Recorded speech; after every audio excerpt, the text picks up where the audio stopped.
I would like to, and I don't want to invest much time on this topic about the press campaign, which recently hit almost all of the press here in Malaysia. I think it's going to take maybe one book for me to rebut everything, but when everything will be completed, the time will come. Now, I joined KNM in late 2014, and it was an honor for me to work for the founder of the group, Lee Sui-Eng. He had, in my opinion, a fantastic vision for the development of what originally was a small Malaysian company engaged in the oil and gas into a worldwide company providing services to the same industry and equipment which have been sold to international customers all over the world. Unfortunately, the company grew up too fast, and it happens. Mistakes sometimes are made out of excess of enthusiasm, but the vision remains, and the group is still what was originally thought by Lee Sui-Eng. I joined this. I'm making this clarification because I'm a lawyer. I'm a qualified lawyer in 3 countries in Europe, and I've been a lawyer for KNM and what is formally named General Counsel, which is the in-house lawyer, if you want, for the entire period of time up to 2021. So I was not formally part of the operational management of the company, but I joined the board in late June 2021, and as an executive director. And I found a situation which was very much affected by the poor performance of the group. And we knew at the time there was the Thai bond, which was very close to its expiry for the payment of the principal. It was expected to occur by late November 2021.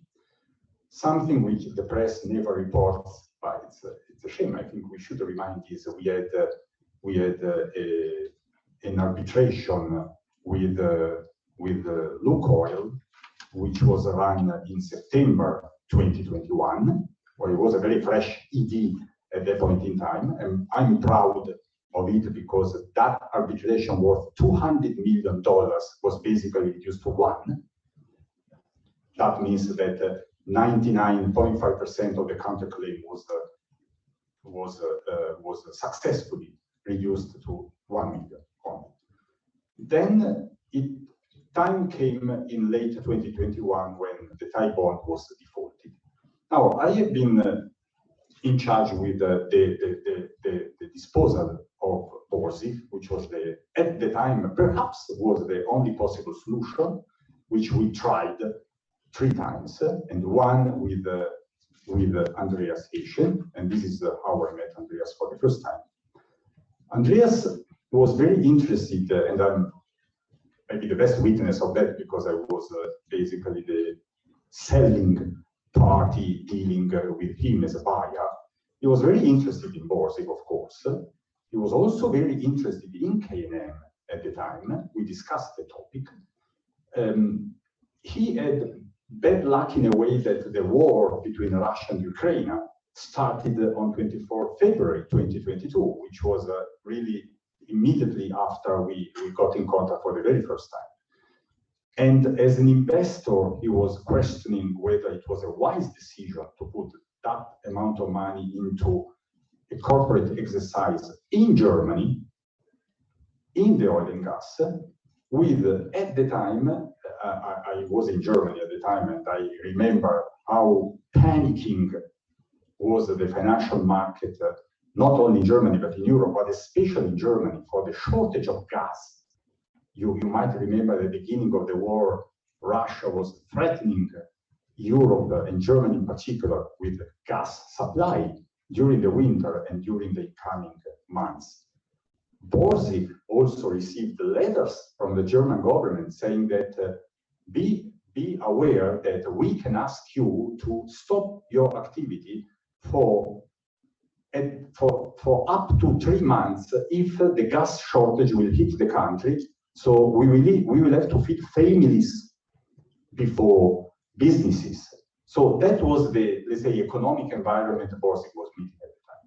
Now, let's cut it short and go to the transaction, which basically was the reason of my resignation and stepping out of the group I guess was not November, was in December, was only a few days later, a couple of weeks later. So this disposal process, I have two things to say about it. First of all, and it was the try number 3. When you try to dispose an asset for 3 consecutive times, and the seller is in default and announced to the market a defaulting situation, you are not the, let's say, best seller in the market. You don't have bargaining power. You would have, as a healthy and successful company, just willing to diversify or to sell assets to do other investments. So that was a desperate move at the time. That was the only solution KNM had to monetize the most valuable asset and pay the Thai bond. So that was the condition of the disposal. And the buyer, Forthcoming, was and is a relatively small private equity fund. And they came to the table with a strong argument, saying that you don't have many candidates around, don't you? But I offer you a solution. I can bring this deal to the financial close in less than 3 months. But I'm a small private equity fund, so I can't afford an extensive due diligence process. So my condition is that you pay the due diligence, all right? And when the deal will be consummated and we go to the financial close, that will become part of the transaction price and you recover all your costs. And the board decided, and that was no choice basically, to accept the so-called cost coverage for the disposal of Borsig. I have to say the deal was very successful. It was not a failure. We had a share purchase agreement signed on time, 23rd May 2022. We had the confirmatory bid earlier in May, delivered on time. And yes, we had a few problems in putting together the financial elements, but at the end of the day, I had what Andreas Eschen was mentioning correctly, that was the official, an equity commitment letter signed and countersigned by Ernst & Young on 23rd September 2020. That equity commitment is the key. That is cash on the table for 145 million euro on the table. Unfortunately, short of 60 million to the agreed transaction price. So we had a transaction price of 220 and 145 million cash ready to be paid. But of course, in order to go to financial close, you need to complete the whole deal. The German banks, they became very conservative. This is not, this is public information, because the German banks, they were, questioning about whether the transaction was convenient for them, whether it was the best thing to do, whether the war was still continuing or not, whether it was meaningful to support this transaction given the circumstance. And we lost the support of the banks. So at the end of the day, as an executive director in charge at the time, I was faced the situation on the planned closing date. What to do? Do we accept the money and continue, give the buyer another chance to find a different solution, or we stop the deal? And the board decided to stop the deal and to look into different directions. So for me, there was nothing I could do better than that, because the moment the decision is taken, as a director in charge for this vital corporate exercise, I had to accept the board's decision. Now, it has been very interesting for me to observe what happened since then to the present moment. And this is the main reason I'm sitting here together with my fellow proposed directors and with these proposed new management for KNM. Nothing has been done. Nothing. I don't see any development in the monetization of the asset. I wish to remind that on 17 September 2022, it was announced by the board, when I already left, basically, that, okay, we scrap the deal, we go back to another exercise. So we list the company, we do IPO in Singapore, and that is the correct solution. To then become later, oh, no, wait a minute, maybe that's too risky, so let's do in parallel IPO and disposal, which was announced in 2023.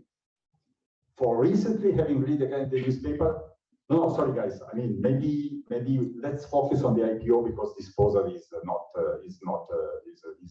is a waste of time.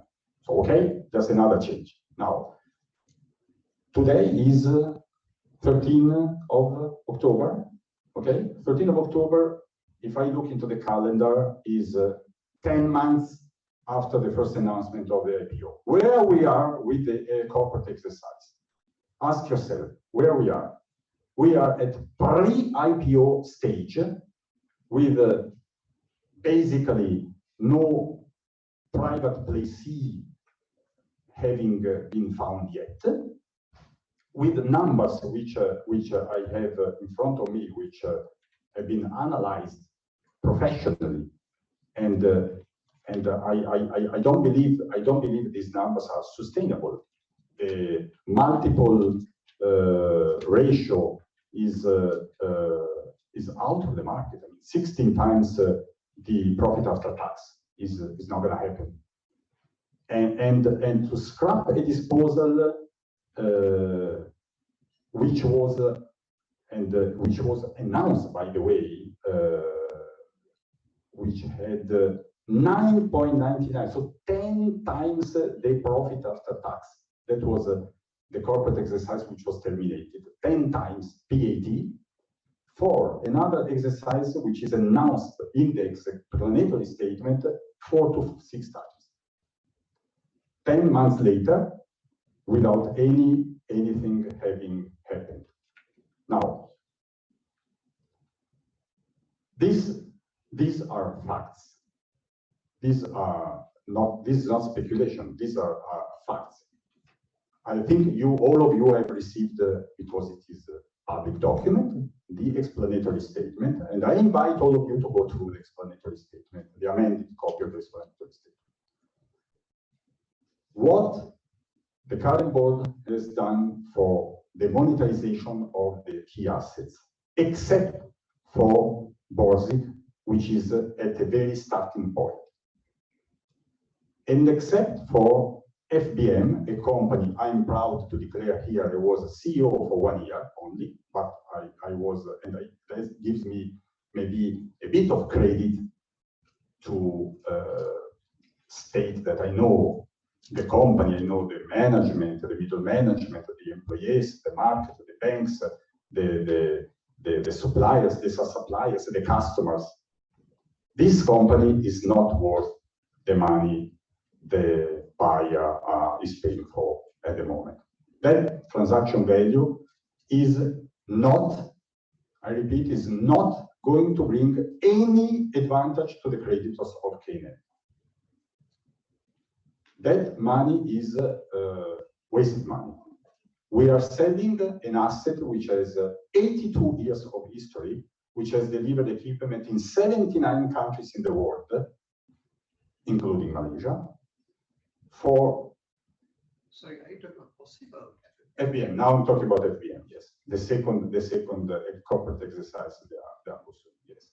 Borsec, I think we have clarified now where we are now, basically at the starting point of an IPO exercise at the pre-IPO stage. This is FBM. Can I ask one question? Yes, of course.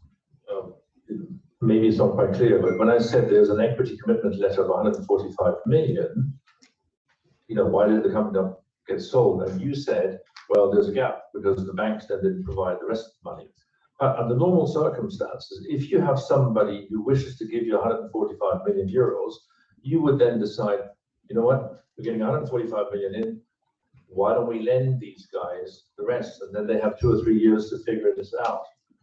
We, KNM, can lend them the difference. You were asking 220 million at the time. So maybe there's a way of structuring that by saying, we, KNM, will lend them the money so that at least we can get the transaction sold. I think that's an important part. But that was, the management didn't want to do it.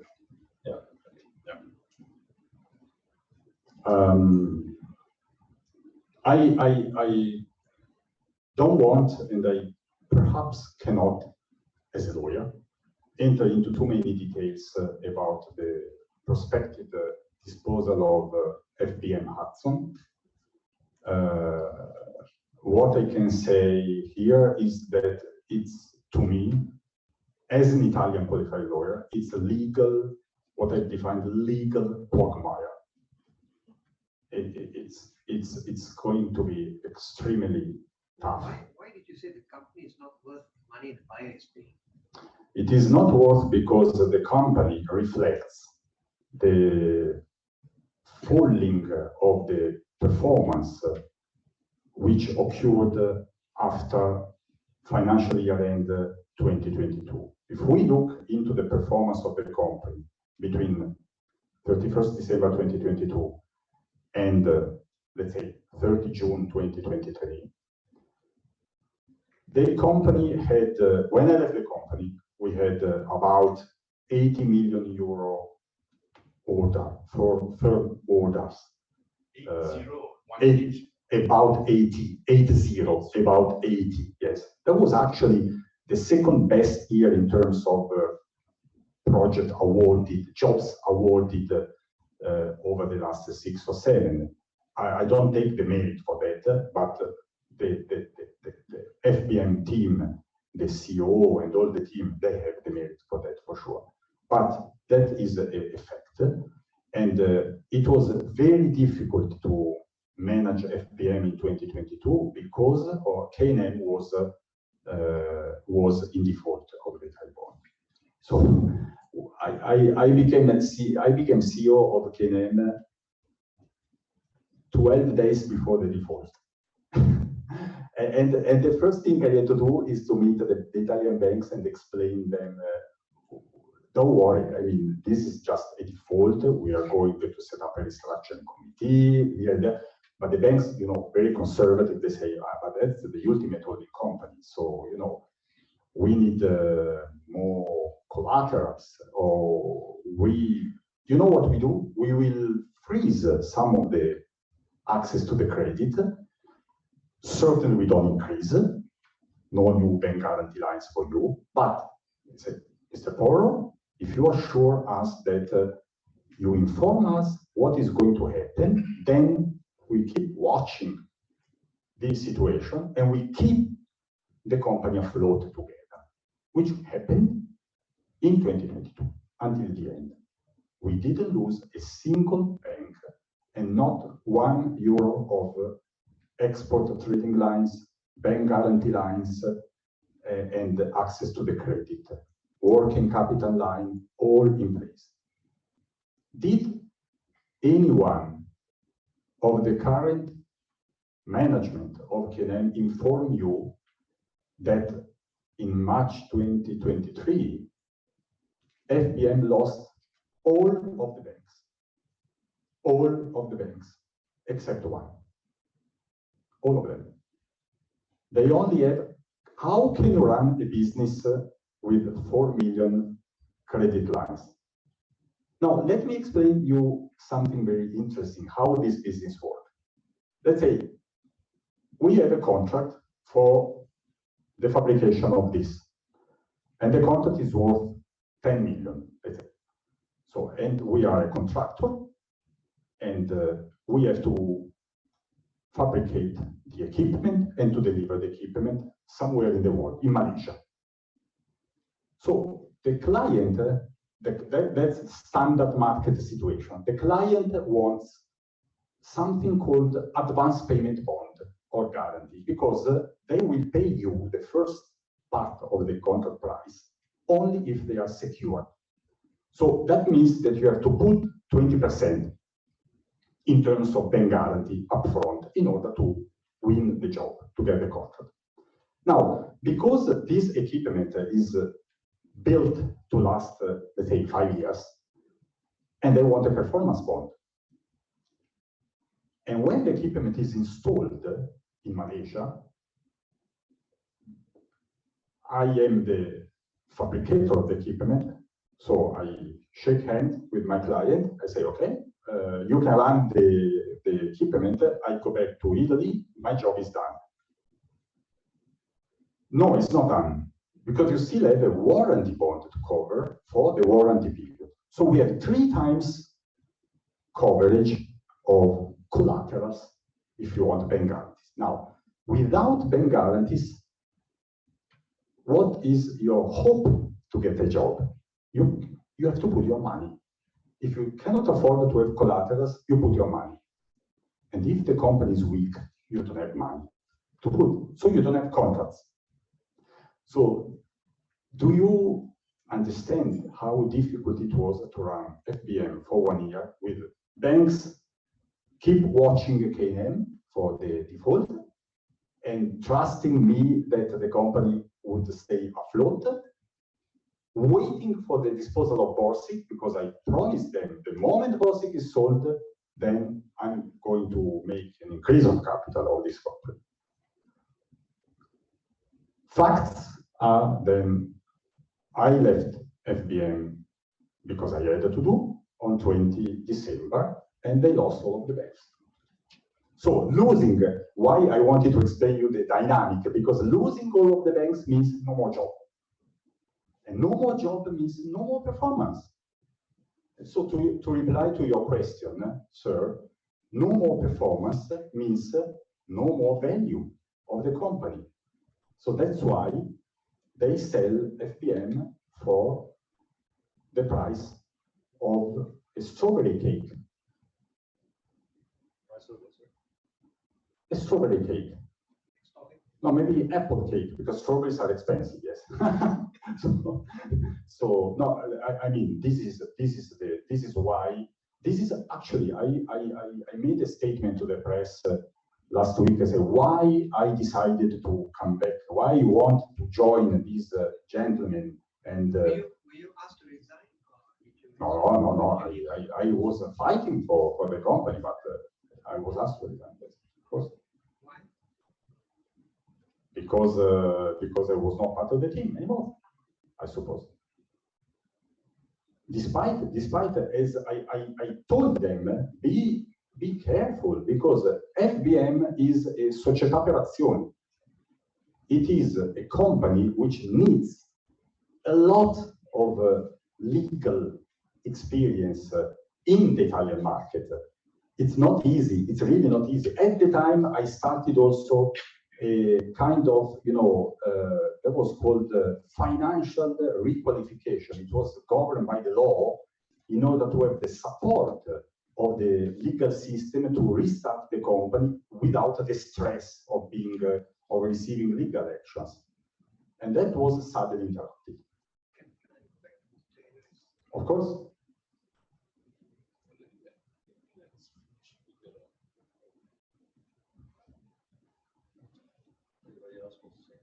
So you're asking a question?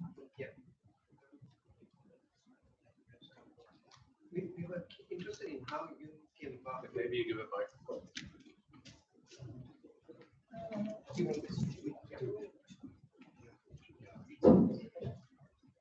You briefly gave us the background as to how you got connected to this company. Can we run through the time frame again, how you got involved, and then how that grew into a group like this, the timeline? Maybe we should do question.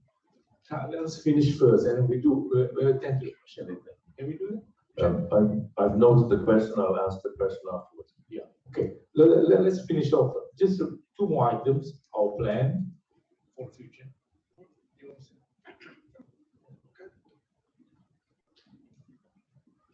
Okay, I'm William Van Vliet.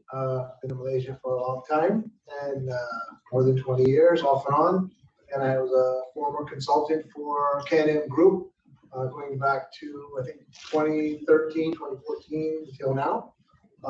My last was about 2021 in November when I stopped. And I was working for the Impress Ethanol Group, where we, as you well know about the asset there, that there's an ethanol plant that takes cassava root or molasses and converts it into fuel for cars, or ethanol. Anyway, to continue on with our quick agenda here, we want to talk a little bit about what our plan is going forward for the company.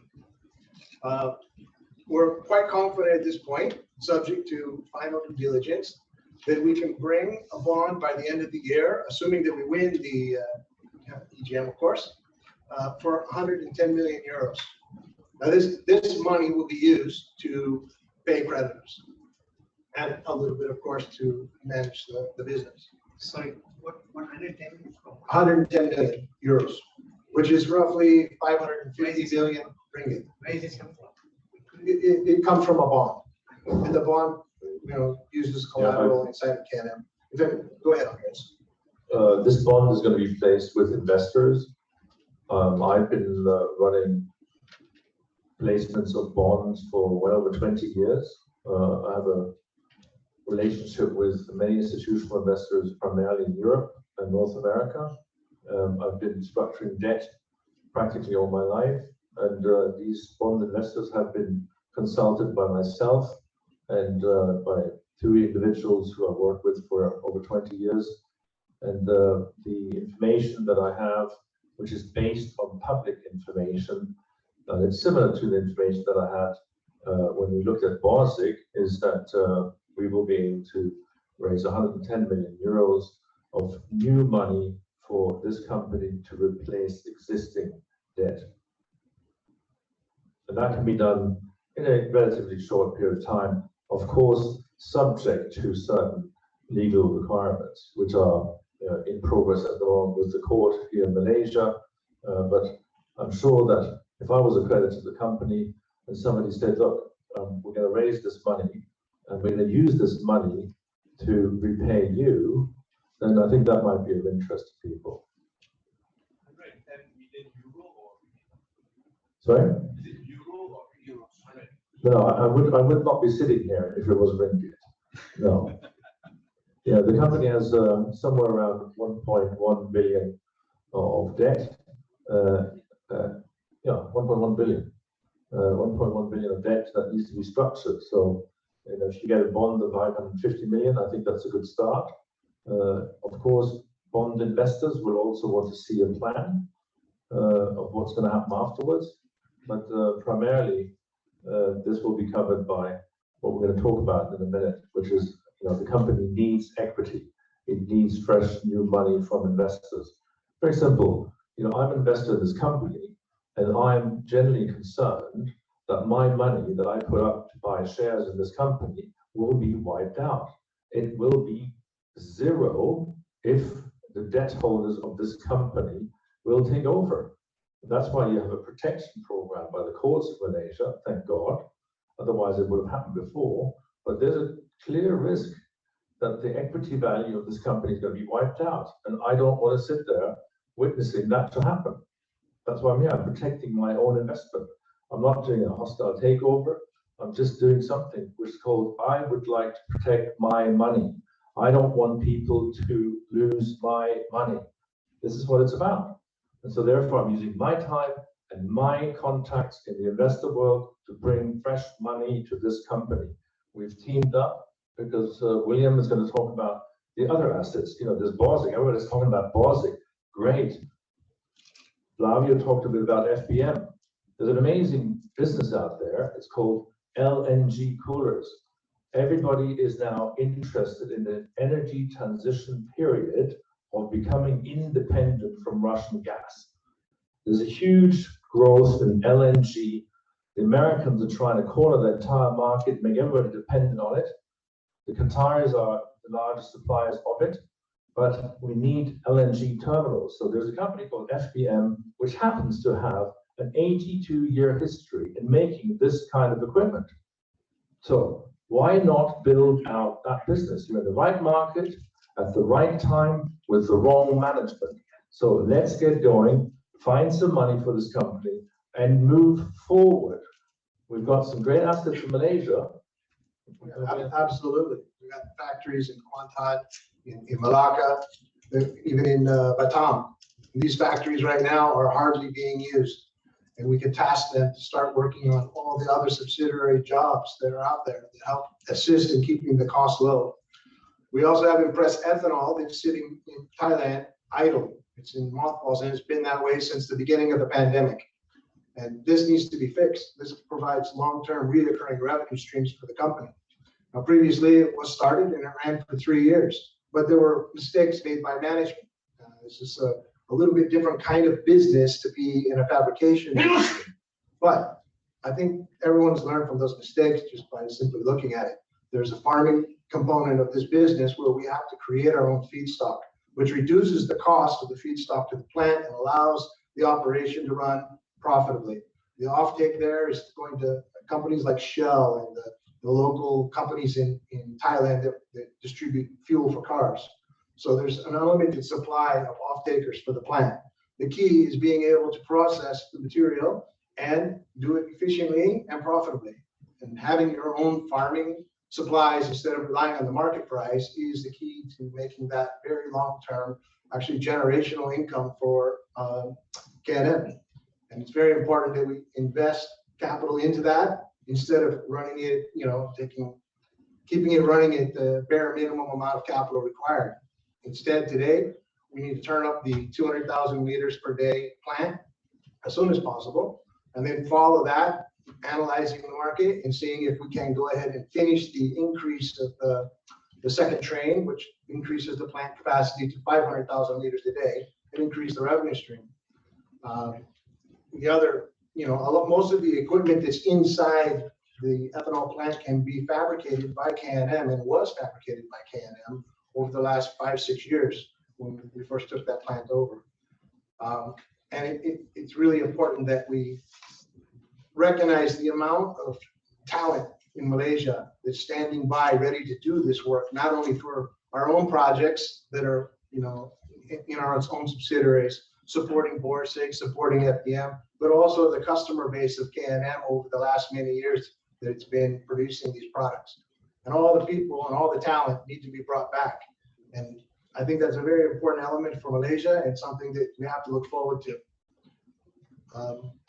The only other thing I think we left off on our plan, as I've gone through a checklist here, is that we plan to do a rights offering after we get the negotiations with the creditors and all, come up to an agreement amongst everyone on how we're going to proceed forward. We have the bond, which restructures some of the debt. The majority of the debt actually will be restructured in that particular exercise. And then once that debt's restructured and we put our company back into, I wouldn't say non-PN17 quite yet, but the goal is to get out of PN17, is to do the rights offering to cover out all the rest of the debts and put the company back in good order financially and producing the products that it's supposed to be producing. KNM is very unique to the world. It can produce things using exotic metals and make specialized equipment. And it needs to be doing that again. A lot of KNM's customers have been standing by for 2 years or longer waiting for the opportunity to get orders back to KNM. And that's what brings the jobs to Malaysia. That's why I'm here. That's what I want to see happen. We have really, I think we've spoken earlier about Lee Swing and the previous founder of the company and his vision. His vision was good. The only downfall was we had a pandemic, we ran out of capital, and maybe we bit off a little bit more than we could chew back in that time. But now is the time to fix that. And now we have the opportunity to bring in foreign capital and to bring in foreign resources for the foreign assets, using them. It's a great thing for Malaysia. And that's why we want everyone to vote for us. We want to fix KNM and make it great. So anyway, I'll turn it back to Andreas. I mean, just to add, this company spent some $130 million, $130 million to build an ethanol plant in Thailand. Now, if you're a manufacturer of industrial equipment, then it could be logic that you do that because you know how to build this kind of equipment, an ethanol plant. But the government of Thailand, represented by the Asian Development Bank, has provided a significant amount of money of this facility.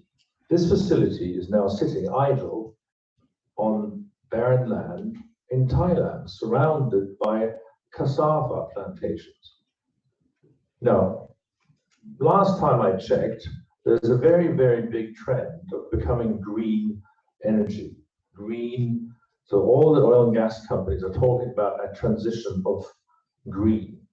Now, the truth is that most people do not understand that the world doesn't work like that. Politicians need to be elected, visions have to be put forward, but the fact is that still today, for the ability of humans to drive around in their cars, for goods to be transported by trucks, by trains moving around, airplanes flying, we still need 97% of carbon oil and gas products. Without that, it just won't work. Electric power is not going to just fall off the tree.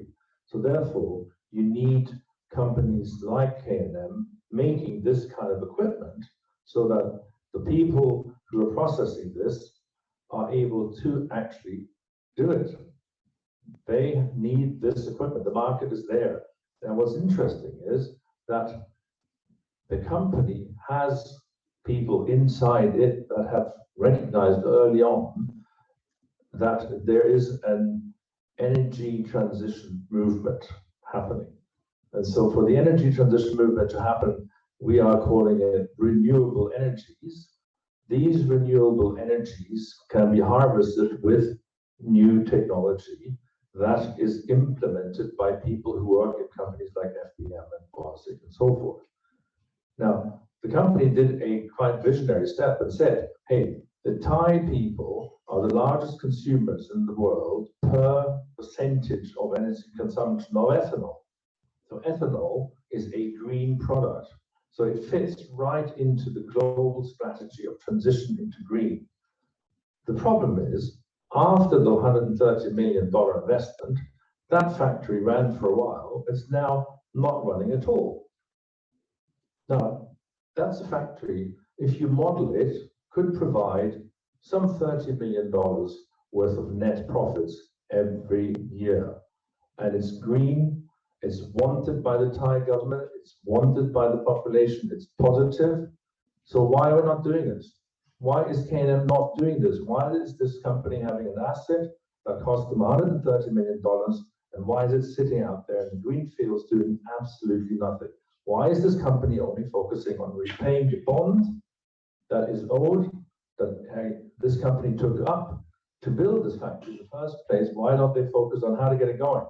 You are able to get money in the market today if you tell the story. You have to tell the story. You have to go out and tell the story. The other thing that this company did under its former owner, controller, is they applied for permission to convert a barren piece of land in Peterborough, England.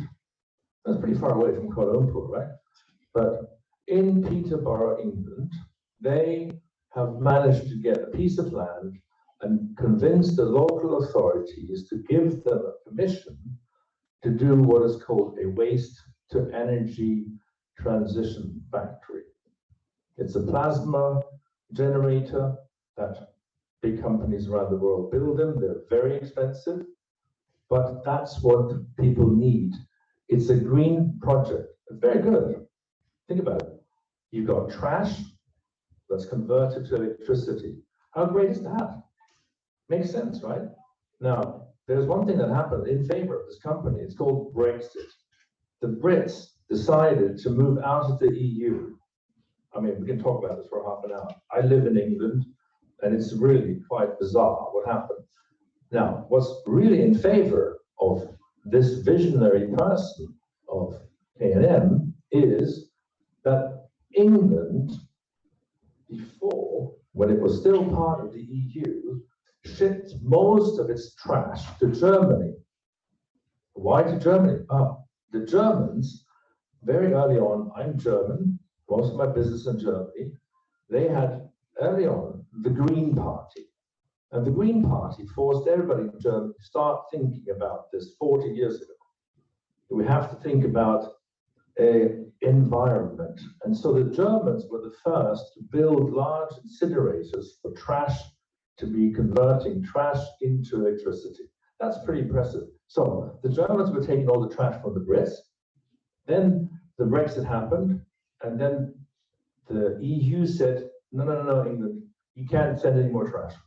You got to deal with this trash yourself, because you dared to leave the EU, right? So therefore, you can't have your cake and eat it. You have to keep your trash. So by luck and hook or crook, I don't know how it happened, these guys bought a piece of land and convinced the local authorities to give them a permit to build this thing. Now, that's pretty seriously impressive. You know, you can't do that stuff. It takes a long time. So they now have it. They have a piece of land with a permit. So why not go forward and raise money for that? You know, of course, it's not available in Malaysia. Why would Malaysian investors raise money for a waste incinerator in England? They wouldn't do that, right? But maybe the people in England who could have to do that and help the company. And maybe the company should have a share in that and then move forward. But it's, you know, they got two big investments that nobody talks about, that are really potentially very profitable. Some of the best investors in the world, KKR, one of the largest private equity houses on the planet, is a very large investor in waste to electricity programs. And why are they such a large investor? Because they're employing some of the smartest people on the planet in their private equity business. They think that it's not a bad idea to invest in waste to electricity programs. And why is that not a bad idea? It's green, it's positive, and it's long-term yield. Long-term yield means you, with the right equity and debt structure, are able to generate long-term money, long-term return for shareholders. That's why I'm here, because I'm really annoyed with the fact that I might lose my money as an equity holder in KNM, despite them having all these things.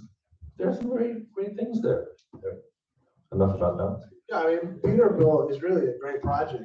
Not only do they, you know, we do something good for the environment, but they deliver 100 pounds per ton. 100 pounds in money plus the trash. We convert that to electricity and get paid again. So we're being paid to dispose of the waste, convert it into energy, and get paid for that energy. What better business can you be in? Really, that's a great business. So economically, it just makes a lot of sense. Now, you have to keep in mind there's going to be an investment required to make that happen. But that investment is something that is definitely within our reach. It's just a matter of time to sort that out as we come up with new ways to capitalize the company and find its way forward. Yeah, William, I just add on maybe 2-3 key points. I was very much involved into Peterborough, perhaps since day one. And I may say the local partner in the UK is my personal friend. He goes in Italian, by the way. He's a leader of the Conservative Party over there, and he's into the energy transition. He's responsible for the waste disposal in the county, in the local county. The two elements are the planning consent. It's not just a legal piece of paper. As Mr. Asian was saying, after the Brexit, there is a huge mess in Westminster about whether certain law has to be applicable or not. Do we still follow the European law or not? What are we going to do in regards of, for example, applying certain rules to the landfills or to the new facilities for disposing the municipal sorted waste, MSW. So we might be the luckiest guys in the world in this very moment, because we have a document which Westminster is not in a position to issue any longer, until we don't know when everything will be settled perhaps. That document, planning consent, contains a carbon capture authorized investment and the plasma vitrification, alongside with the permission to build a 4 lines waste to energy facility. The element number 2 is where the money comes from here, how KNM can make money out of that. There's something very nice called gate fee. So the waste to energy plant works like that. So you have a facility and you have trucks coming into, going back and forth from the facility. They go, they put the MSW into the storage area where it has to be processed, burned, municipal sorted with the trash, the garbage from the county. And they go out empty. They go in full, they go out empty. Every truck entering the gate pays something which is called gate fee. When the investment was initially thought, the gate fee was about 75 to 78 pounds per metric ton. Today, the market is about 105, which to me means in the business model, plus 25%, compared to when the investment was originally thought. It's not small money. That can repay the investment is a much shorter period and makes the investment very, very attractive. Element number 3 is something even more interesting, and it is what we call grid connection. So you know how this facility works. You treat the waste and you produce electricity, which is delivered to the grid. Now, the UK is not investing serious money into the upgrade of the grid. They don't, because they have privatized part of the grid and the investments are important. They don't, especially in the East Anglia, Oxfordshire, Cambridgeshire, all this region is not investing enough. So the grid is limited, all right?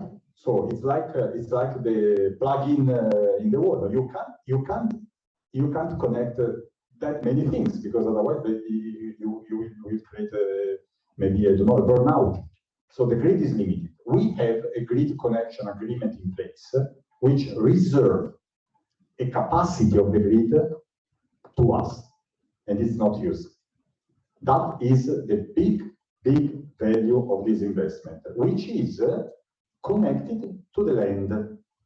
It means that the piece of land we have in the UK,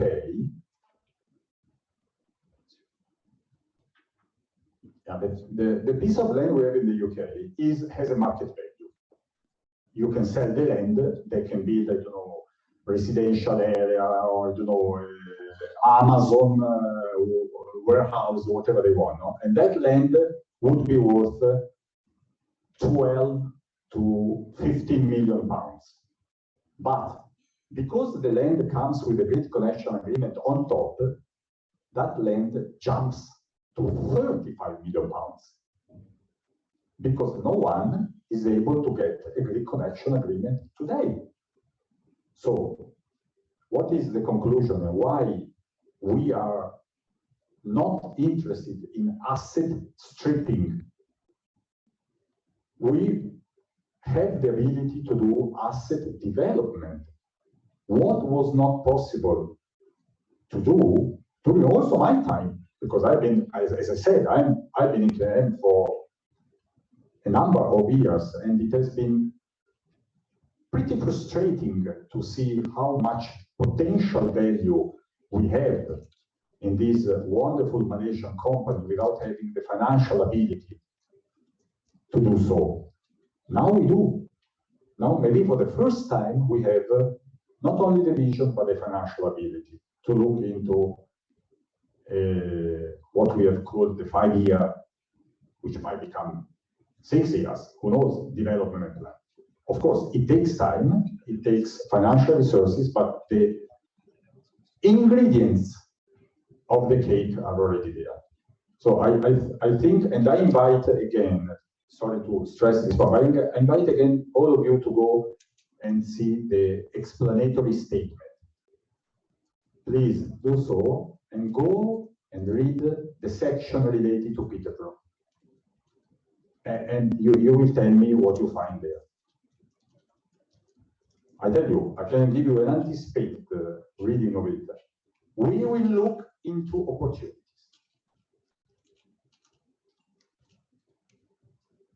We don't need to look into opportunities. The opportunities are already there. We know very well what needs to be done in that respect.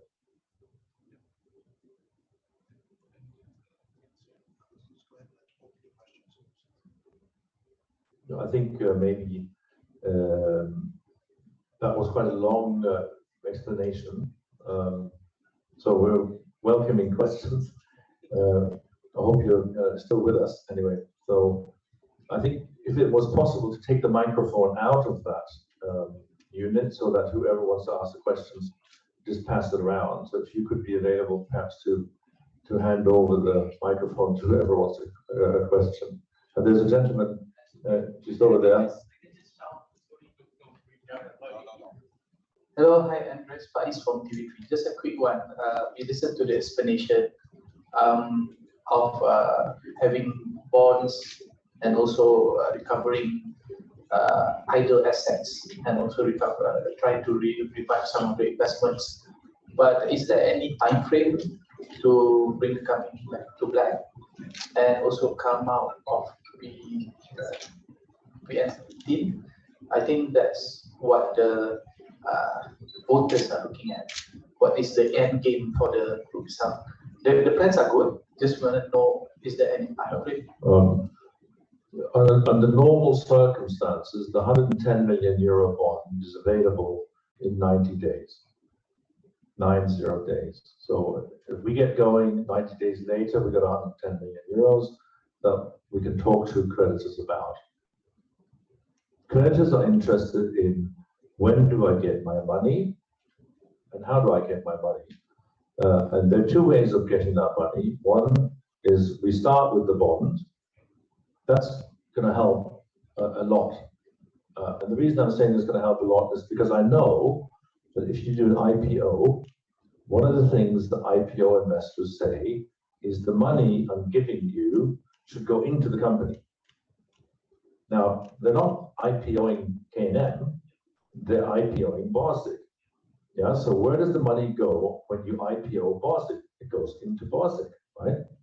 Well, I don't have any details of that, but that's the normal circumstance. The investors will allow shares to be sold to the owner of the company, but normally it's a 50-50.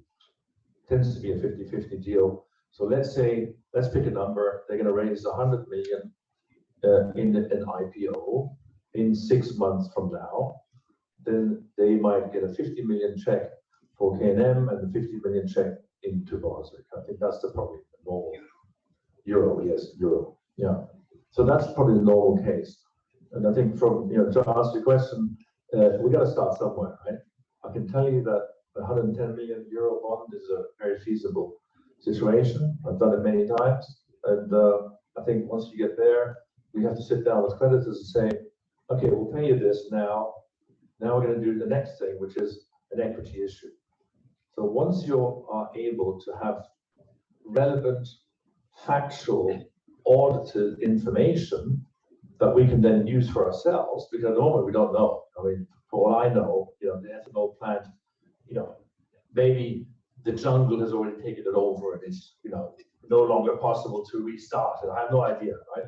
I mean, somebody spent 130 million. It sits in Thailand in an open field. Who knows? It might be gone. There are people who kind of like metal and they might just dismantle the whole thing. It's actually gone. It's no longer there. I have no idea. But let's say it's there. Then it requires money. So the story needs to be told to raise the money to get this business going again. So that's the equity plan. And so on the back of the assets that this company has and its ability to generate future profits, one is able to raise equity. I certainly, myself, will support myself by putting equity into this equity issue, because I know my bond investors are going to say, Andreas, I'm going to give you 110 million for this company. So how much are you putting up, right? The normal thing. So I will have to come up with some more money. That's why, I'm an 8% shareholder now. I find it extremely risky to be an 8% shareholder in equity with that much debt ahead of you. But, we're happy to start working on this to fund an equity issue. And I'm sure that once the Malaysian gets going, and we are telling them that we are going to be able to restart the Malaysian workshops, that's William's job, and we're going to talk to Petronas and say, look, that company's been working with you guys a long time. Why not start that again? You have very prominent customers in this country. I'm sure, once you get that story going, that's going to be positive. I hope. Andreas, is there any time frame for that? Is there any what, sorry? Time frame for that? Well, let's say you got 90 days to get the bond together. So then, once you got the platform for an equity issue, I think the equity issue will start at the same time. So the information will be put together so that an additional, I don't know the balance sheet that well of this company, but let's assume for a second that its equity is zero. On the balance sheet here, we'll probably have a negative equity. If you really look at it properly, you might find that the losses of the company have consumed its original equity on the balance sheet. So that equity needs to be replaced with fresh equity. And that equity might have to be, let's say, 20% of the balance sheet, just to pick a number, right? So that bankers can think, they actually have an equity base. So that equity is, I don't know how much that would be, but let's say, pick a number, 400 million, 600 million ringgit, something like that.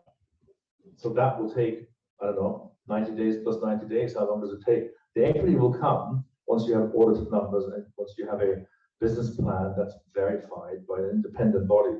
Let's say you mentioned Ernst & Young, they audit people's business plan and then go forward. And then we have to go and, meet you guys again and talk about that plan that is then based on facts, pure facts.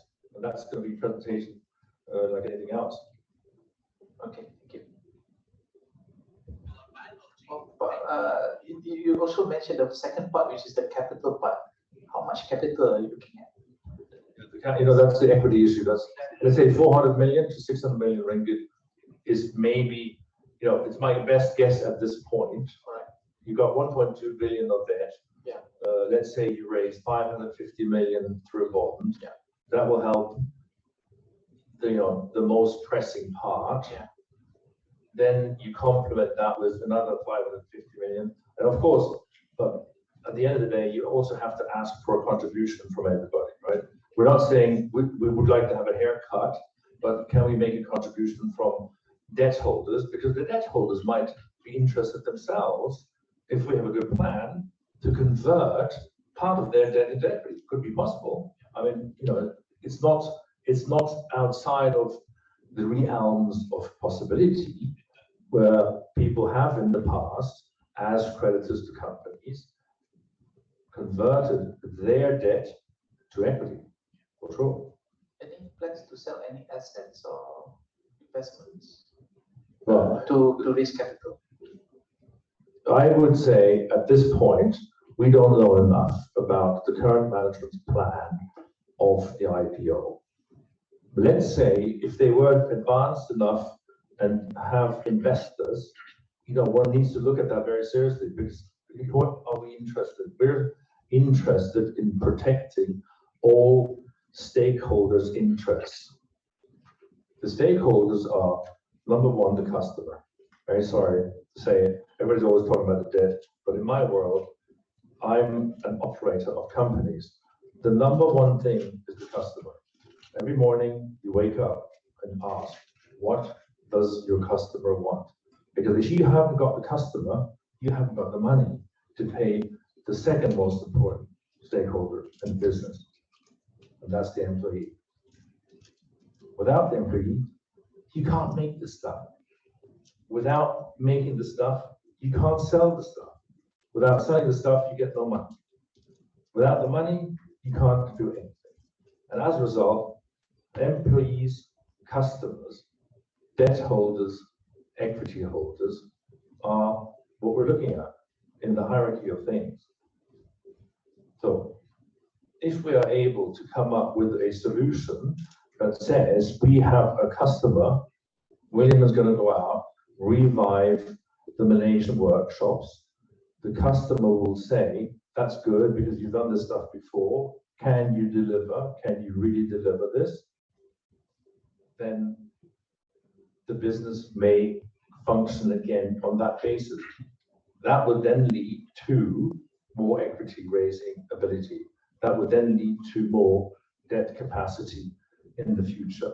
Not now, but in the future. So at first, we have to sort out the debt.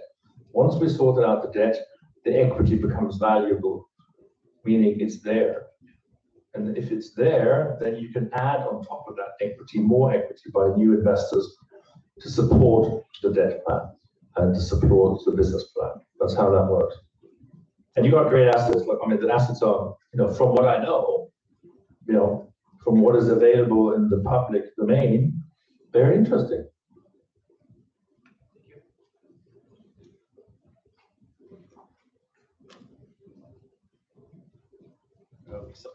Can you repeat your question from earlier?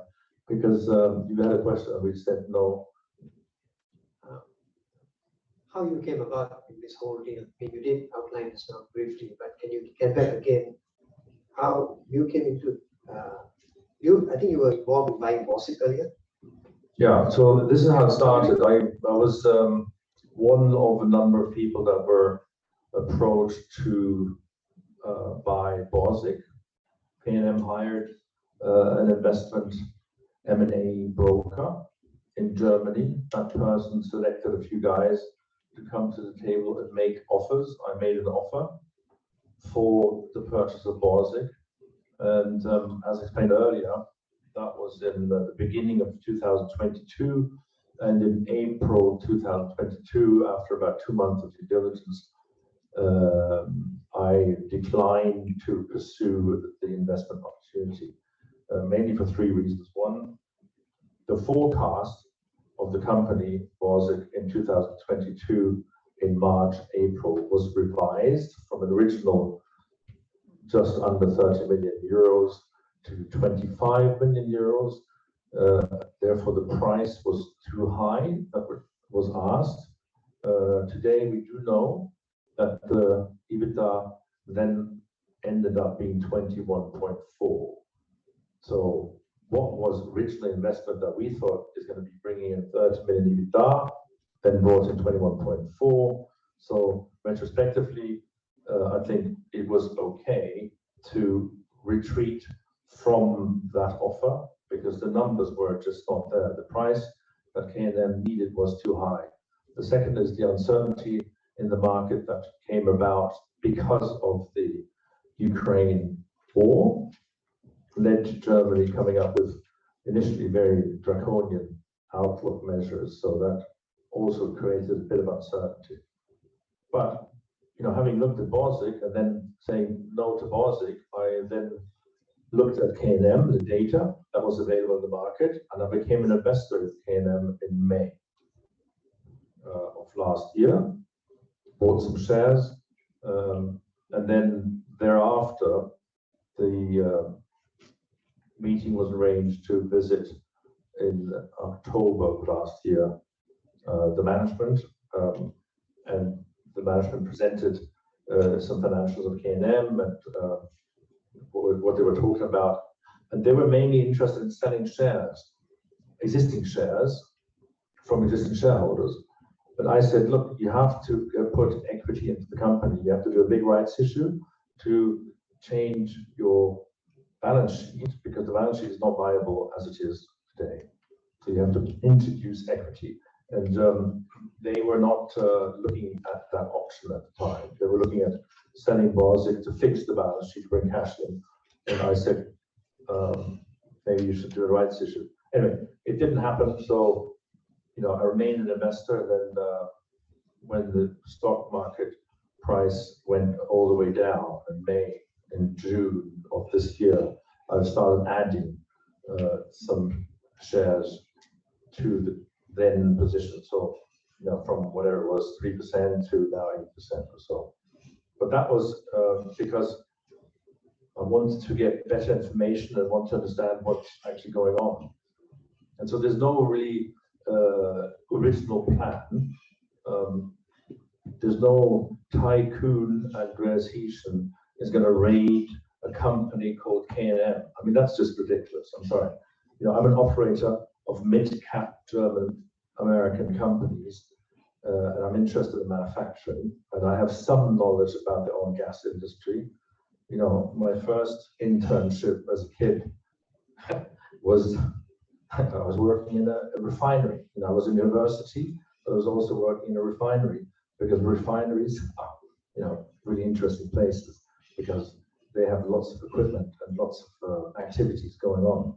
So, Borzik makes equipment for refineries. Really cool equipment, how to get gas in a cracking tower down from 2,000 to 750 degrees. Yeah, it's pretty cool what this company can do. Anyway, so I'm more of a manufacturing interested person as an operator of factories than some person that comes around and says, we're going to do a hostile takeover of KNM. I mean, this is so bizarre. But anyway, I hope that answers your question. So I'm there primarily to protect my own money, but I've also realized there's some interesting group of people here. And so it is one of those things. We found each other not necessarily because it was planned like that. I think it was more like, Flavio resigned from the company. You called up in May saying, I'm looking at doing something. And you called a couple of people. I think that's how it all came together. I think we're all sharing pretty much the same interest. There is something there that needs to be sorted out. Okay, I'm 62, but I feel like 40. So, let's go on and do something. Hi, Mr. Andrea. Anis from NST. Sorry, this is just to clear the speculations. Earlier, Tunku Yaakob said that you are behind you are backed by the Malaysian syndicate. Can you at least clear this? And on Flavio, sorry, can you explain on the KNM aggregate issue on you? The legal suit. Yeah, I think, sorry. I have an attitude, despite taking the press very serious about what you write, I also learned from my mother, you don't have to believe everything that the press writes. So one thing is that if I'm backed by a Malaysian syndicate, then I don't know who they are. That's a fact. There are possibly people that have similar interests in saying, hey, KNM is an interesting company, maybe we should buy some more shares in this company, but I don't have a relationship with Malaysian investors with whom I'm in a consortium to overthrow the existing management. I can only speak for myself, and I am disappointed that the current management of this company is not improving the company more to what it should be.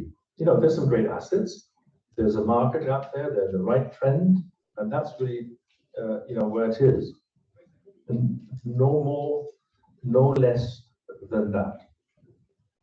I also find, you know, reading the press is quite interesting. I mean, you get feedback from your friends in Malaysia, and there's a lot of press here which I don't think has a lot to do with the company. I don't know what it's about, but you know, one should spend more time on this company and what it can do and how to fix the debt than you know, anything else really.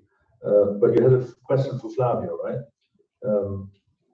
Can you repeat that question again? Or... Yeah, thank you for asking. You know, I first of all want to say that I would like to have Tunku Jacob Kaira sitting with us and contributing to the future of the company in his own way. I have nothing personal against the current you know, leading shareholder of the group. Unfortunately, the smearing campaign which has been orchestrated, especially against me, it all started on 5th September 2023, which is basically the day we issued the EGM requisition notice. And that ended in this lawsuit, which of course I need to analyze with my lawyers, because to be honest, I have not been served anything.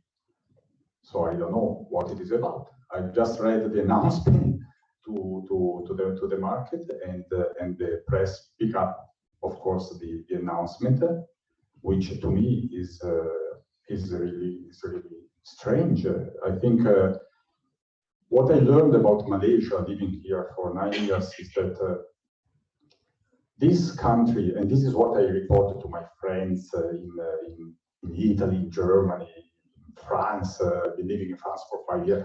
I always tell them Malaysia is a first world country. This is an amazing place with a very developed legal system, a wonderful social environment. This is one of the main reasons I settled here with my family. And this is why I believe that the legal environment of this country should respect some fundamentals, like, for example, if you accuse someone, you have to serve a writ or a document and give him the possibility to have to know what it is about and to prepare. But this is finding your name in the news the day after, being called by, you know, my network in Europe for what's going on. I mean, this is not really not nice. So I believe this is from what I've read in the announcement, I believe this is in connection with the forced disposal. As I explained, that disposal was certainly not having occurred in the normal way, because the costs were covered by the buyer and not by the seller.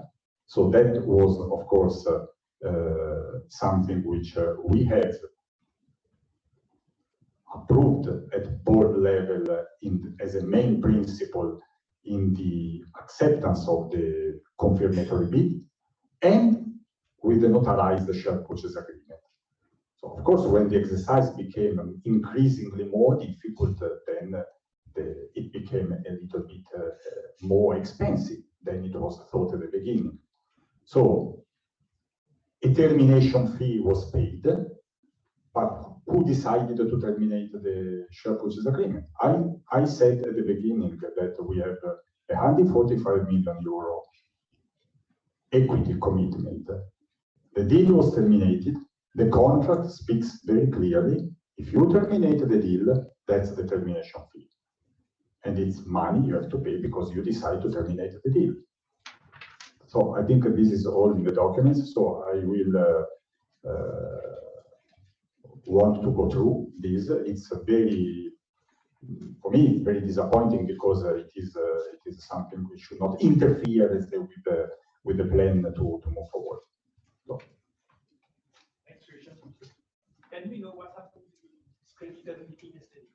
Oh yes, that's another interesting piece of the story. The question was what happened to the creditors meeting yesterday. From what I know, a creditors meeting was run as planned, and the creditors meeting is a very serious situation where it is something which is ruled by certain rules which are applied to the scheme of arrangement here and the Companies Act 2016. It means that you invite creditors, you divide creditors in those having privilege, Group A and Group B, you invite them, you submit the scheme, you issue the explanatory statement in order to explain how you plan to settle the debt, and you ask creditors to vote. Our hearing took place before the High Court of Malaya in KL the day before. At that hearing, a number of creditors, they stand up in front of the judge and they said, there's something wrong in the explanatory statement. This is, we are not happy about the way creditors are grouped here and there. And the court decided, so court order decided to cancel the meeting, withdraw the creditors meeting, and to appoint a professional liquidator. I am happy to distribute to all of you a lawyer's letter sent to the court.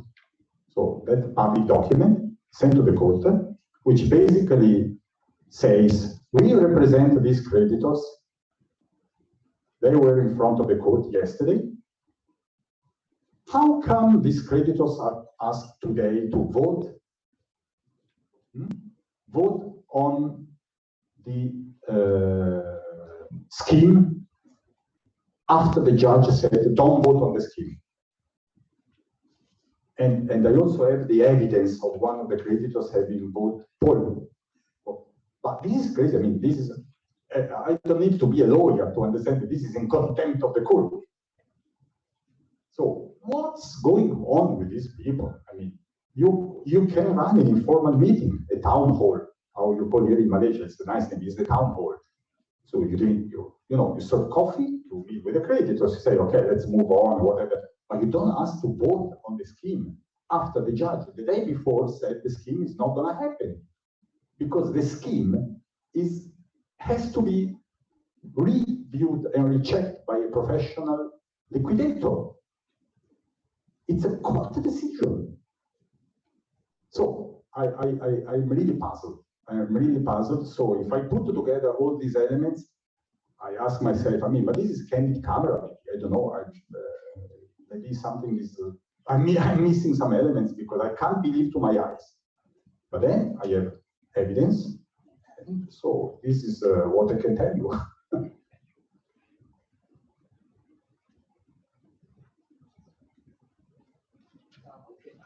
I just want to Okay, I just want to clarify that if a new board is formed, the new board will try to stop all the ongoing assets disposal and the IPO process. Is it true? Thank you. That is not true. The reason it's not true is because we do not know enough. If there was a similar situation where there is an equity commitment letter for 145 million euros, then one needs to look at this extremely carefully in the current world, where that money might be the right amount of money to come in to pay off creditors. That's something that we need to analyze, at that time. We don't have that information. So I would not sit here and say, if I was a member of the board, I would stop all the sales of whatever these current board members have initiated. It may well be, a very good process. It may well be that, there are serious people who think that we would like to buy this business for, a certain amount of money. At the moment, we only know that there is a IPO process in which, and this is an important milestone for me, at this point, I understand that the professional advisors for the IPO have yet to be mandated. Now, if you know that, that means that's quite a long way away from getting some money in the bank. So I can only say that much. But if I was sitting on the board, I would request the manager of the company to present where they are in the process and where's a potential sale of any assets at this point. Because there's an announcement that FBM has a buyer, that a buyer has paid money to the company. So one needs to look at that. I went to see FBM in Bergamo, and despite my future colleague being Italian, I would say FBM is not an easy case. I've been to the factory, I've been to hundreds of factories in my life. It's not an easy case to manage, the process of growth in that environment. So it's the same thing. We need to bring good people who were there in the company. We have to bring these people, back to this company to make products. So I would say it's not true. We're not saying that. We need to be educated and then take a decision on an educated basis.